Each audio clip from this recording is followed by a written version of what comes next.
What is up, posse? DJ Wolfdog here, and I'm here to give you guys yet another movie review. And considering that we're around Valentine's Day, I figured to give you a bit of a Valentine's Day special and review kind of a romantic movie. And this movie here is called The Space Between Us. And this movie is basically about a girl from Earth and a guy who lives on Mars. And they've been communicating with each other for quite some time, until one day when the boy comes to Earth to meet up with her. Then they start to form a bit of a relationship. It's kind of like your ordinary quirky romance, except there is some neat stuff about it. So with that being said, I honestly thought this was a decent movie. I mean, it's not excellent or anything, but it's pretty solid. I'd give it a solid C+. So let's talk about what I like about the movie. First off, Gary Oldman. Yes, Gary Oldman is in this movie, and by God, he does great. I mean, he's a great actor. This is a guy who's been known for Bram Stoker's Dracula and the Harry Potter movies and a bunch of other stuff. And man, does this guy nail it. Is there any movie that this guy can't act well in? I mean, what is this, how much has this guy done? I'm sure he's won like a ton of awards. But yeah, Gary Oldman does a great job. Let's see. Second, I love the music in this one.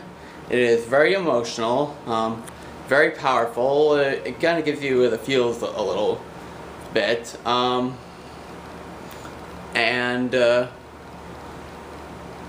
I definitely felt like I was gonna tear up a little bit at times. But I have to say that the one problem I have with this movie, and I'm gonna be a little bit nitpicky here, but it's gonna have to be Asa Butterfield as Gardner, the boy from Mars. I don't think Asa Butterfield is a horrible actor. I think he's an okay. But I just honestly wasn't buying his performance that well.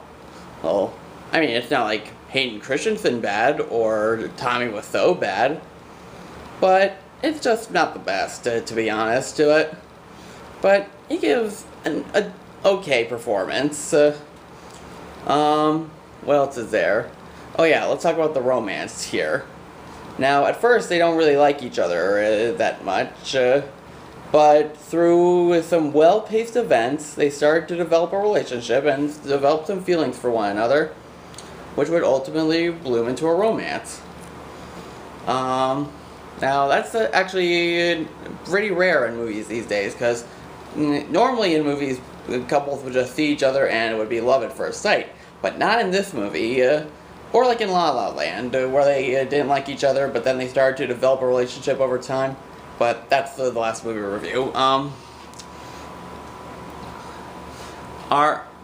This relationship is definitely unique, because you have a girl who spent her whole life on Earth, and you have this boy who spent his whole life on Mars, and they don't really know about each other that well. They've only communicated each other through like instant messaging. But yeah, it was well paced, well done. I wouldn't say it's the best love story there is, but overall it's pretty solid. If you're looking for a good date movie, then I recommend going to see this one, because it's definitely worth enjoying. So yeah, that's just about does it for this movie review. Let's see. The next video, let's see, I believe will be a cinema, so you better get excited for that. So definitely stay tuned. And then the next video will be up, and just be patient. It'll probably take a few days, maybe a week or two before the next video is up. but it's definitely going to be coming soon, and I recommend that you stay tuned for it. So, until next time, see you later, Posse.